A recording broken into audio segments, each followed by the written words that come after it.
السلام علیکم دوستوں آج ہم بات کرتے ہیں کہ جنسی عمل کیسا ہونا چاہیے اور جنسی عمل کیوں کر کیا جاتا ہے۔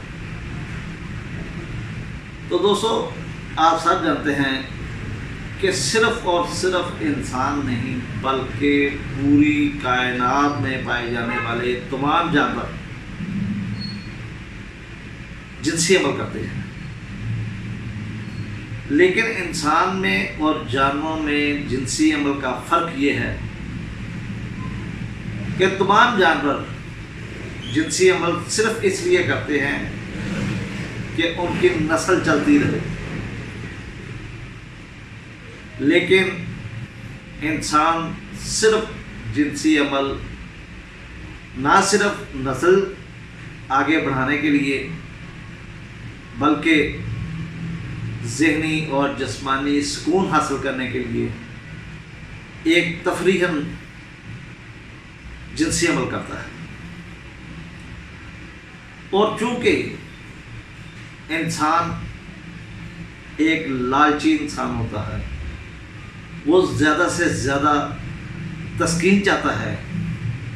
جس کے لیے وہ بار بار جنسی عمل سر انجام دیتا ہے، اور جس کی وجہ سے آہستہ آہستہ وہ کمزور ہونا شروع ہو جاتا ہے۔ اگر مناسب ورزش اور مناسب خوراک کا استعمال نہ کرے تو ایک ایسا وقت آتا ہے کہ جب وہ جنسی عمل کرنے کے قابل نہیں رہتا۔ قابل نہ رہنے سے مراد یہ ہے کہ وہ ایک فروٹفل جنسی عمل نہیں کر سکتا، جس سے نہ تو مرد اور نہ عورت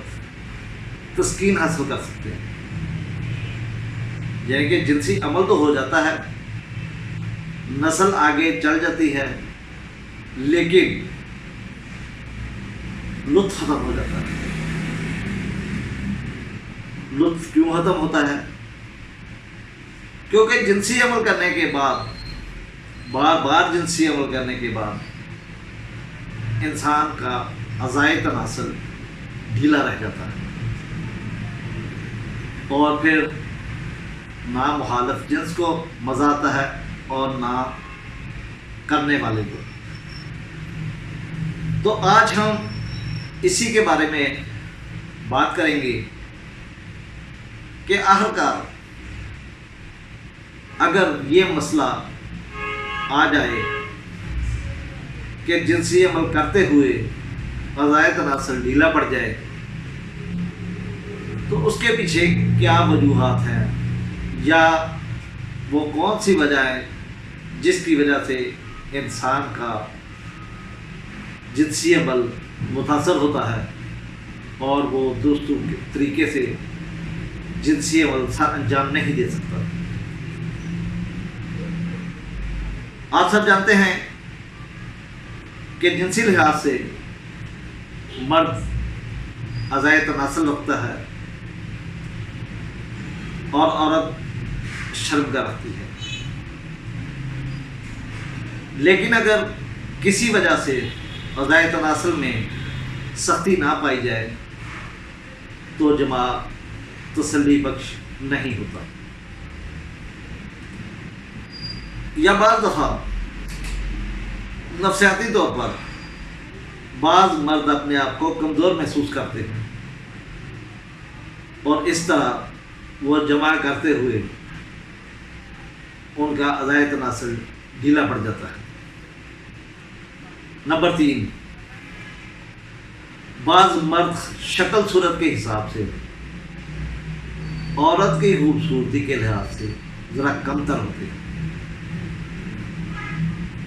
یا ان کے معاشی پوزیشن ایسی نہیں ہوتی، لیکن ان کی بیوی بہت امیر گھرانے کی ہوتی ہے، اور اس کا ان کے ذہن پر اثر پڑتا ہے، وہ احساس کمتری پیدا کرتے ہیں، جس کے باعث تسلی بخش جمع کرنے کے قابل نہیں رہتے۔ جمع کرنے کے لیے سیکس آرگن یعنی کہ اعضائے تناسل اور ذہن کا بہت تعلق ہے، اور بعض دفعہ صرف ذہنی پریشانیوں کے باعث انسان سیکس نہیں کر سکتا، کیونکہ یہ خوشی بھی خوشی کی حالت میں ملتی ہے۔ اگر انسان تھکا ہوا ہے، ڈپریشن کا شکار ہے، نفسیاتی بوجھ ہے،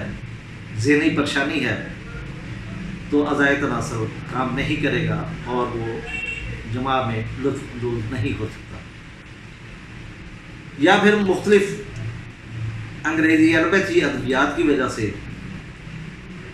کیونکہ جیسے بلڈ پریشر کی ادویات، شوگر کی ادویات یا دل کے امراض کی ادویات، یہ آہستہ آہستہ سیکس کو کمزور کرتی رہتی ہے، اور کئی مرتبہ ہر وقت کام کرنے کی وجہ سے مریض تھک بہت جاتا ہے۔ میں نے بتایا نا کہ یہ خوشی بھی خوشی میں ملتی ہے، اور اگر آپ کو جسمانی تھکان بہت زیادہ ہو کام کرنے کی وجہ سے، تو اس دوران بھی جماع درست نہیں ہو سکتا۔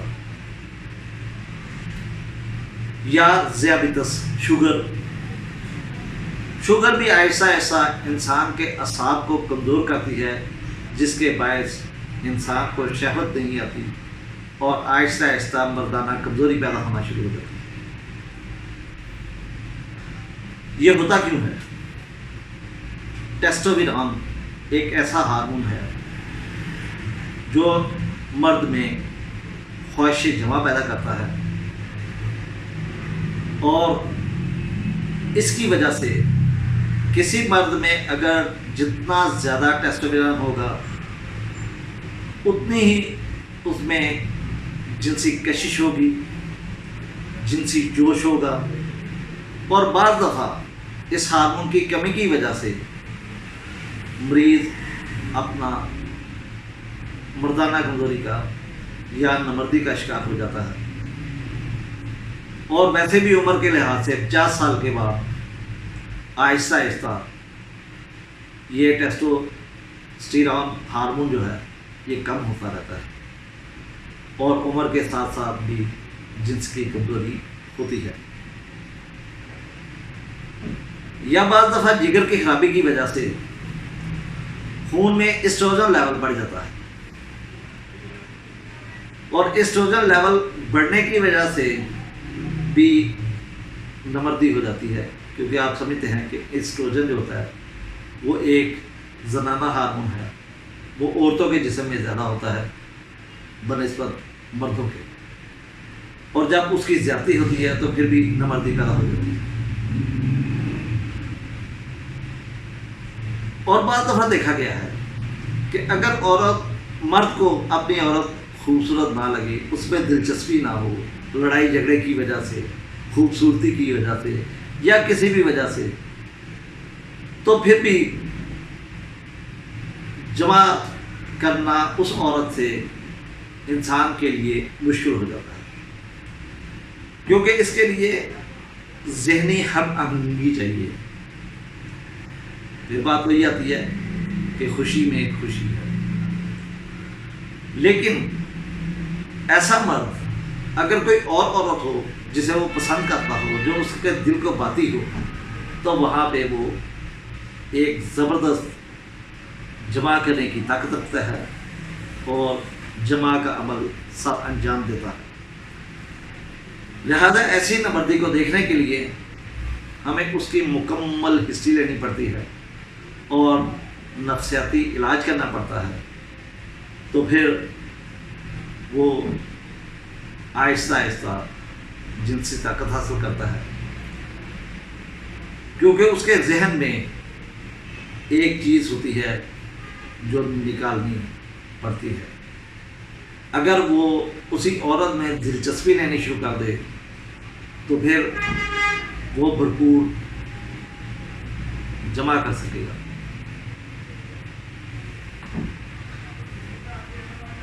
یاد رہے ہر انسان دوسرے انسان سے مختلف مزاج رکھتا ہے۔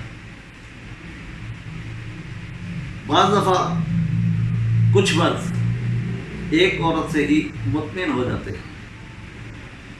وہ ان سے راضی رہتے ہیں، اور بعض ایک سے نہیں بلکہ زیادہ عورتوں سے مطمئن ہوتے ہیں، اور بعض روزانہ جمع کے خواہش مند ہوتے ہیں۔ اگر اس کے راستے میں بھی رکاوٹ ڈالی جائے تو انسان آہستہ آہستہ نمردی کی طرف چلا جاتا ہے۔ یا تھائرائڈ گلینڈ، تھائرائڈ گلینڈ کا ہارمون اگر انسانی جسم میں خون میں زیادہ شامل ہو جائے تو بھی نمردی ہو جاتی ہے۔ لیکن متعلقہ کنڈیشن کا علاج اگر کر دیا جائے، تھائرائڈ کے ہارمون کا علاج کر دیا جائے، اسے کم کر دیا جائے تو پھر انسان جمع کرنے کا قابل ہو جاتا ہے، اس کی یہ کمی دور ہو جاتی ہے۔ دوستو، یہ کچھ وجوہات تھی جن کے باعث انسان جنسی کمزوری محسوس کرتا ہے، لیکن اس میں استعمال ہونے آخر قدرت نے اس کا علاج بھی رکھا ہے، اور ہومیوپیتھی میں اس کا علاج مختلف ادویات سے کیا جاتا ہے، اور وہ ادویات درجہ ذیل ہیں، جیسے کیمفر، کونیم، فاربیکا روفا، گریفائٹس، لائکوبوریم، ایسڈ فاس، فاسفورس، سیپیا، سلفر، تھیریڈن۔ دوستو، یہ موٹی موٹی 10 ادویات جن کا میں نے نام لیا، اس سے بھی سیکس کا علاج ہوتا ہے، جنسی کمزوری کا علاج ہوتا ہے، لیکن یہ نہیں کہ آپ جون سی چاہے جائے استعمال کر لیں، کھا لیں تو آپ جنسی طور پر فٹ ہو جائیں، بلکہ ہومیوپیتھی میں علامات کی اجتماعیت کو دیکھا جاتا ہے، اور علامات کی اجتماعیت کو دیکھتے ہوئے ان میں سے کوئی ایک دعا مریض کو شفا یاب کر سکتی ہے۔ اس کے علاوہ بھی اگر مریض کا بیہیویئر، اس کا مائنڈ سمٹم، اس کی ٹوٹلٹی آف سمٹم، علامات کی اجتماعیت یا کوئی کاز آ جائے تو اس کے ذریعے بھی علاج کیا جا سکتا ہے۔ یہ ان ادویات سے ہٹ کر بھی ہو سکتی ہے۔ تو دوستو، ہم نے اصل میں تلاش کرنا ہے کہ ہمارا مریض اس وقت کس دعا کا خاکہ پیش کر رہا ہے۔ ہم انشاءاللہ فردر ایک ایک دعا پر آپ کو بتائیں گے کہ کس قسم کی جنسی کمزوری ہو یا کس قسم کی مریض کی تصویر بن رہی ہو، کس دعا کی تصویر آ رہی ہو، تو کس وقت ہم نے کون سی دعا اپلائی کرنی ہے اور مریض کو شفا یاب کرنا ہے۔ دوستو، اسی لیے ہومیوپیتھی کو آرٹ بھی کہتے ہیں، اسی لیے ہومیوپیتھی کو علاج بالمثل بھی کہتے ہیں۔ امید ہے کہ یہ چھوٹا سا لیکچر آپ کو پسند آئے گا، اور اگر یہ پسند آئے تو آپ اس کو لائک کریں، شیئر کریں اور چینل کو سبسکرائب کریں۔ انشاءاللہ اگلی ویڈیو میں پھر ملاقات ہوگی۔ اللہ حافظ، اللہ نگہبان۔